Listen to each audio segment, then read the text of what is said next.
Hello, and welcome to Money Matters TV and our segment called Growth Stories, where we hear from entrepreneurs and advisors who share secrets and advice on what business owners need to know to grow. I'm your host, Mike Verrill, Vice President with the Sharp Financial Group. The problem for business owners is fractured business and personal financial advice. The solution is our unique integrated financial management approach, where we have unified business consulting, accounting and tax, wealth management, investment banking, and family office services in a way that helps maximize value and create successful situations for business owners and their families. From time to time, issues involving financial, technology, or life sciences issues may be discussed on the show. Those discussions are not and should not be viewed as financial advice. Moreover, since the show is pre-recorded and shown at a later date, some of those conversations may no longer be relevant. It is always important to seek advice from your financial advisor before entering into any financial decision. We have a great show planned today. We have a very interesting guest who has gone from intrapreneur to entrepreneur. So I'm very excited to hear that story. But before I get started, we have a question from one of our viewers. Thomas Kellerman from Philadelphia would like to know, what are the challenges to be faced by commercial real estate agents in the near future?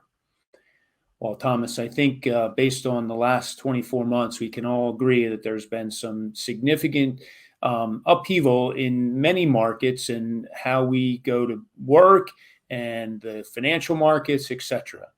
But I did talk to my co-host, Katie Wenger, who's not able to join us today. Katie is a commercial real estate agent with CBRE, a global real estate consulting firm. And she wanted to point out that high construction costs, the high rate of inflation, and uncertainty about remote work and how workers might be returning to the workplace is creating a lot of uncertainty. And that uncertainty is making it difficult for businesses and business owners to make decisions about how they use real estate to support their business. And so those are some of the near-term challenges that Katie sees in the market. So Thomas, I hope that answer helps you and is relating to your question. It's always great to hear from our viewers. And here's how to send your questions to Money Matters TV. You can have your questions answered on Money Matters. Please go to our website, money-matterstv.com. On our homepage, click on the banner on the right that says, Send us your questions. While you're on our website, you can find information about our host and guests, as well as show notes and links about this show and past shows. Money Matters is also available as a podcast on iTunes and Stitcher, so you can listen to Money Matters while you're on the go. That website address, again, is money, M-O-N-E-Y, -matters, M-A-T-T-E-R-S, TV.com. Many of our guests on this show exhibit entrepreneurial traits from a very young age, starting businesses, commercializing great ideas. Our guest today took a more traditional approach, going to college, getting a degree, albeit degrees in 3 areas, chemistry, law, and business. But once he had the opportunity to explore and create within a large organization, his propensity to take on risk and go it on his own grew. We are pleased to welcome the Growth Stories, Kevin Brown, CEO of Accencio. Kevin, we're honored and pleased to have you spend time with us today and share your experience on Growth Stories. Thanks for joining us. Thanks for having me, Mike. So before we get started, could you give us a brief overview of Accencio? Yeah, sure. So Accencio, at the highest level, identified a unique problem for innovators, and pick your industry, biopharma, material science, what have you. And that's really that innovators, they have to do 2 things when they're coming up with new ideas. They have to understand historically what's happened, the patent space, the literature space, et cetera. And then they have to figure out where their ideas may fit within the empty black space. And Ascencio has created a suite of visualization tools that allow us to help our innovators. And we started in biopharma, really do that. And, that's going really well for us. So we are a technology company that sort of delivers these visualization tools to our customers. Oh, that's fantastic. Sounds very cutting edge and something I'm sure customers are dying to learn more about and explore. Sounds like you're really solving a problem that maybe has been a challenge for them before in the past. Hmm. So when we typically interview guests, we like to kind of wind back the clock, if you will, and get a sense of who you were, like where you grew up, what childhood life was like. If you think we said in the intro, you were probably not your typical entrepreneurial minded spirit when you're a kid. I'm sure there was some curiosity and things like that that you came upon, but you really developed that later. But love to hear just about your childhood and kind of growing up in the Brown household and those early years when you were developing kind of your professional foundation.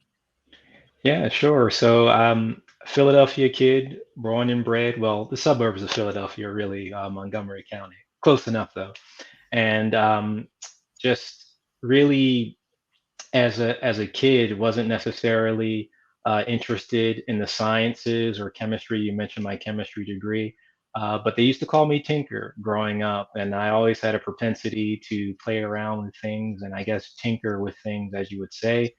And you know, in high school, as I began to think about college, um, thought about going into certain scientific areas. I had some, for example, the ability to go to Drexel University for biomedical engineering, Temple University for the biological sciences. But I decided to take a year off and really just work. And during that time, wound up getting a scholarship to Westchester University, where I went and started my career as a student. So, nothing really screamed entrepreneurship to me as a kid, or even as I moved through high school and getting into college. Well, that Tinker moniker probably had something to do with it, right? I think we'll learn later that really kind of was probably the seed that was planted that got you in that direction. So that's great. So I know you had one of the key things for you at Westchester was a chemistry professor who took an interest in your ability in the lab and probably some of your curiosity there and your ability to execute on experiments. Tell us about that professor and kind of how that was a good impact for you and influential as you kind of went out on your career. Sure. So I wasn't an exceptional student. I went to Westchester University as an undeclared major, and I stayed undeclared for as long as they would allow me to. And it was this organic chemistry professor that really, um, took an interest in me and what I was doing and certain capabilities I had, especially in the laboratory. We had an organic chemistry lab. And what he saw in me was that I was really very good with my hands in the lab. And he became, over the course of the next few years, a really good friend and advisor. And we used to just create crazy things in his laboratory. But it was there that I really figured out a skill set that I had in the lab, and it's what sort of led me to go into, right after undergrad, to go out into the world and to become a medicinal chemist and to practice chemistry for a number of years. So I think initially you had an internship at a local biopharmaceutical company here, Biopharma. Mhm. Uh, Talk about that. Like, how did you end up with that opportunity? What did you learn there? Give us that experience. Love to hear about it. Yeah, so I was lucky in a way. So I was able to identify an entrepreneurship opportunity and an internship, excuse me, opportunity, and was able to apply and get accepted. And some people knew some other people, that type of thing. So during my last semester at Westchester, I was literally working as a chemist. That was sort of my senior project. And so coming right out of undergrad, I had a job there at Biopharma as a chemist. I knew the lay of the land already, so I didn't have to come in and really learn anything. I just hit the ground running, and it was great there. Uh, they allowed me to really take what I learned in school and start to expand it in an industry level environment. I was only there for about 6 months, though, 6 to 8 months before I left and wound up making my way to Purdue Pharma, also as a medicinal chemist. And Purdue was where I spent all the rest of my corporate career before I sort of set out as an entrepreneur. Did Purdue come and seek you out at Biopharma? How did you end up? It was a job fair. Oh, okay. Just went to a job fair. Was just sort of going around with friends and saw Purdue and talked to some of their HR people, and they wanted me to come in for an interview. And long story short, they hired me. It was very Right. quick. Yep. Purdue was obviously a much larger entity at the time. What was it like making the transition? Was there a lot of similarities in the lab environment between Biopharma and Purdue, or was it a big adjustment for you? Well, interestingly, it was very similar because the area that I was going into, Purdue had just invested some money in to start building. So even though they were a company, I think at that time they were probably making $2, $3 billion a year. They were just beginning to start their discovery research unit. So I believe that started maybe less than a year before I arrived. So it was still a small group. It had a very small sort of startup feel to it anyway. Hmm. So you're introduced to that startup feel, and that, I mean, Biopharma was to some extent that probably an entrepreneurial environment, and then it's almost duplicated in what you would think would be a very large bureaucratic organization. But you had that. That's interesting. Yep. And so, talk about that experience. Like, what did you? Were you coming in doing more of the same? Were there other opportunities? You're in this probably innovative group within a very large organization that probably wants you to be creative and kind of think outside the box. Oh yeah, yeah. It was at Purdue that I met. I guess you would call him my second sort of mentor or advisor. He headed up our discovery research unit at Purdue.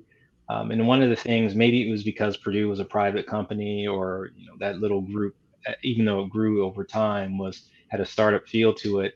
But they really allowed you as a researcher to expand your wings. You had latitude to do lots of different things.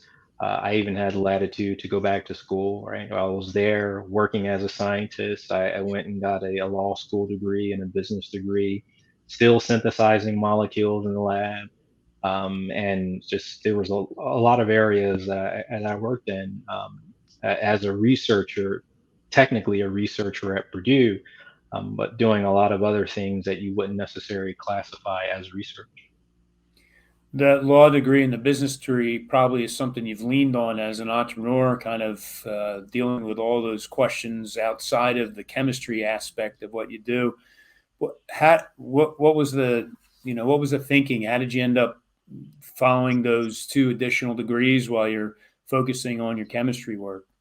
Yeah. So in terms of the law school degree, it was a very simple calculation for me, somewhat shallow when I think back on it initially, but I was a chemist. Working as a chemist, I had family members that were patent attorneys. So it made sense to me. Patent attorney, chemistry, they seem to be doing well for themselves. Right. So I said, well, I might as well go ahead and jump into patent law. It makes sense to me. I knew I wasn't going to stay in the lab forever. Hmm. And went ahead, got a law school degree, and finished that. And realized after I finished that, and I was studying for the patent bar, that I really wasn't interested in patent. But sometimes you have to go through that circuitous route to get to where you're going. So, but that's what happened there. And still, while I was in Purdue, was helping with patent prosecutorial efforts, uh, some contractual work, things like that. Still synthesizing molecules as a researcher. I became almost this renaissance man floating around the organization. and decided to go back and get the business degree. They encouraged me to do that. And once I did that, started doing some licensing and business development work for the company. So all of this under the umbrella of the Discovery Research Unit at Purdue. But you can see from synthesizing molecules, working with the patent prosecutorial efforts, competitive intelligence efforts, and also licensing and business development, being at Purdue gave me this broad latitude to just try lots of different things. And so, what happens or what's going on at Purdue that those new expertise in your background, and what's the wave that's kind of pushing you towards formulating these ideas on what is now Accencio? Like, how did you start to formulate that thinking to be what Accencio is today? Yeah, so I look back towards the head of the department who saw that in a way, I was somewhat floating, doing lots of different things, but not really focused on any one given area.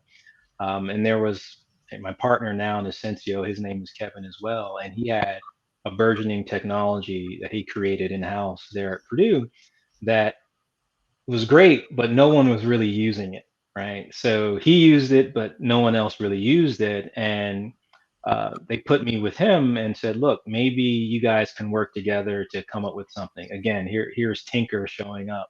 And what I Right. started to do is I took that technology and I started to use it in every area that I had sort of my hand in. On the research side, as a chemist, I would use it. As an attorney working with the patents and the contract work, I would use it. The competitive intelligence work, I would use it. On the business development side, I would use it, and it was never designed to do that. So it was there that certain individuals outside of the Discovery Research Unit began to take notice to what we were doing or what I was doing.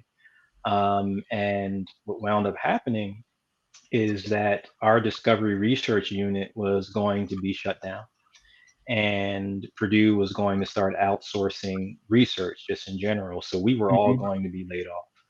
And fortuitously, because we had some level of exposure to areas outside of just our little research group, we were able to catch the eye of Purdue's general counsel at the time, and he saw value in what we were doing. And this would have been in the early spring of 2014 when all of the layoffs were happening.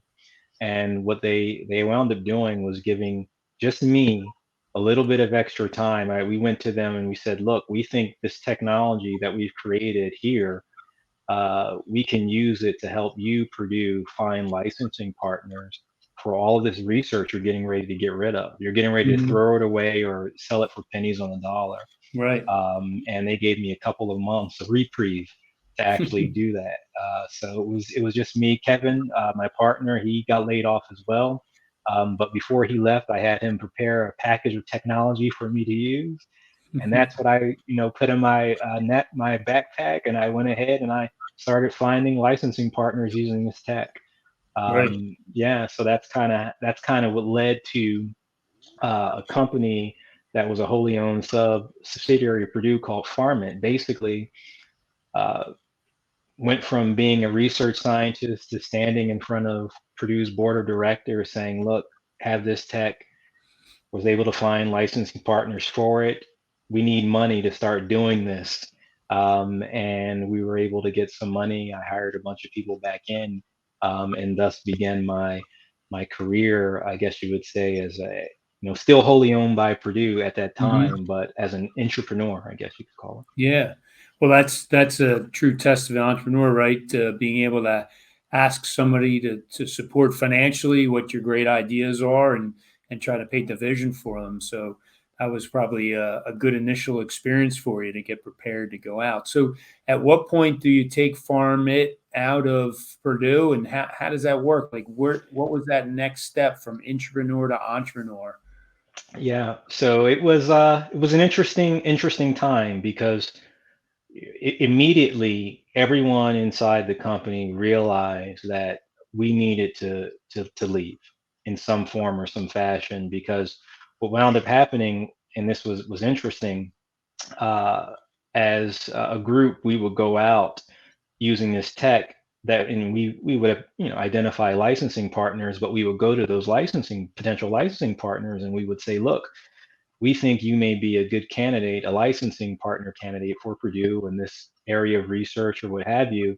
And each one of those potential licensing partners would say, all of them, we're happy you found us, and yeah, we would like to talk to you about the opportunity, but we're more interested in the way you found us. So instead of just being sort of this internal function or an internal wholly owned sub by Purdue, we realized, and even Purdue's board realized very quickly, we needed to be outside, because there were other organizations that we could work for.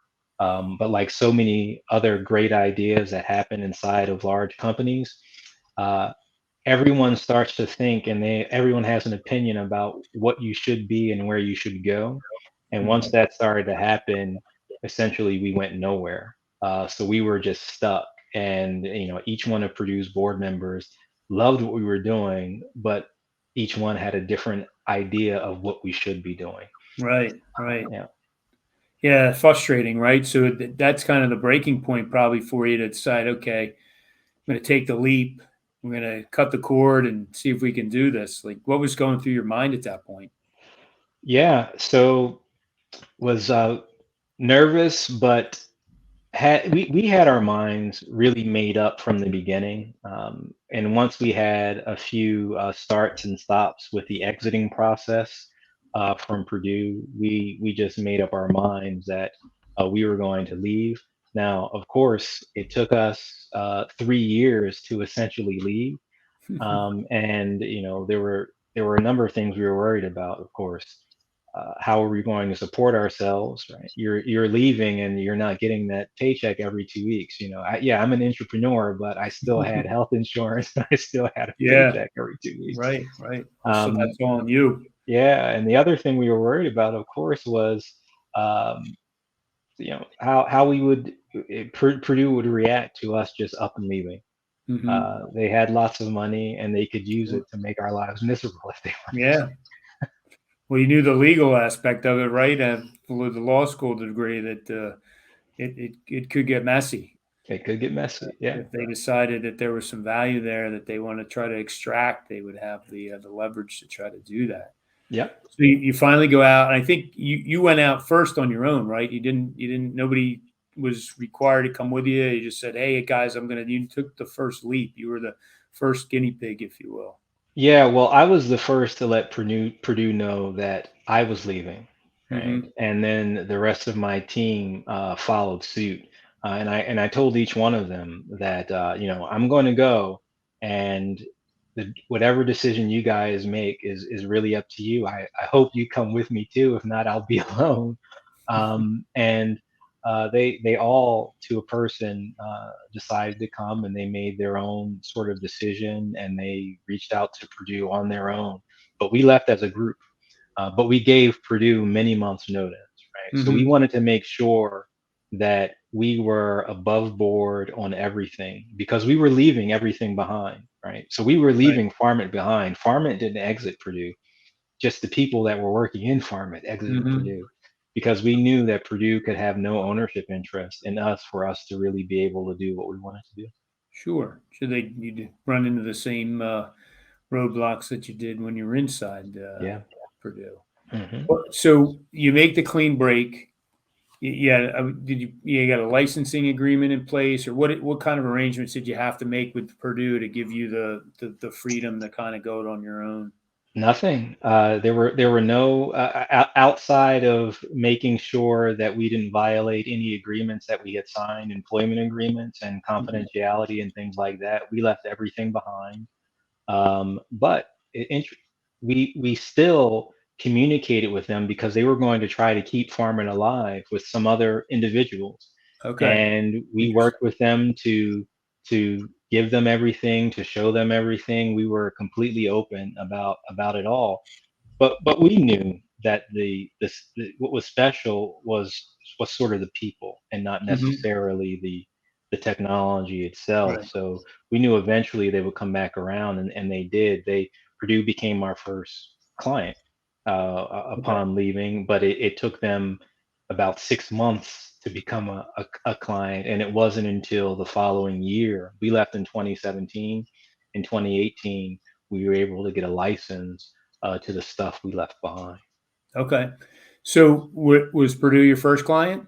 They were our first, yeah. Okay. All right. So about 6 months to your first client. Then it was runaway success from there, right? Just all came together. Oh yeah, Take us through that a little bit, kind of run us up to. yeah, runaway success. I wish. No, it was there were so many starts and stops. And we started out as a tech-enabled services company, so we had the technology, but we used it to service customers. And being what was essentially a service provider, really that sales process and going out and knocking on the doors, the sales cycle is very long, especially when you're working in pharma. They take Mhm. a long time to make decisions. Right. Some of the contracts were really good, but we always knew that we were building a company that was going to productize, right? Mhm. So we were going to take the tech that we developed to service the industry and eventually turn that into something that would be a subscription-based product or what have you. Right. And it took us a couple of years to basically do that. And the services that we were providing supported us in doing that. Okay. Interesting. What's next for Accencio? Where do you go from here? Yep. So we productize at the end of 2019, moving into 2020, and really had our first, excuse me, 2020, moving into 2021, had our first year of sales in 2021 with our first product. And we did pretty good. We still have the services business, but we're slowly transitioning to the point, and this is what's really exciting for us, where we're now at an inflection point for the company.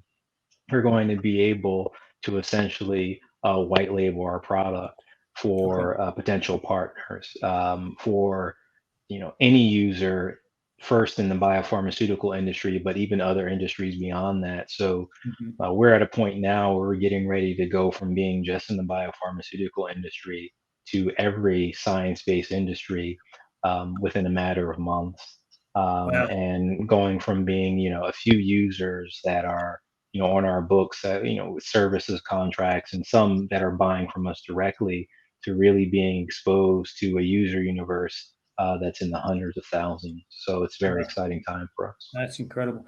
So we're just ready to wrap up, Kevin. I know the time goes so quickly. Can Sure. you give us one last piece of advice? What would you tell somebody who's thinking about going from being an entrepreneur with the safety of, like you said, the benefits and everything else, and to going out on your own? What's one thing you would recommend that people think about before they do that? Just try to make sure that you are not fooling yourself. It is not an easy thing to do. There will be fits and starts and high times and low times, but you'll need your family, you'll need your friends, and it'll all turn out okay in the end. But you have to jump, you have to go. You have to do it. That's Hmm. great. That's awesome advice. Thanks, Kevin. This has been incredible. Love the story. So excited for you. What's next? Our next guest will be Dale Farrell of Art Expert. As a reminder, you can download the podcast from iTunes, Stitcher, as well as see the programs on the YouTube channel, money-matterstv.com. Thank you for joining us for Growth Stories.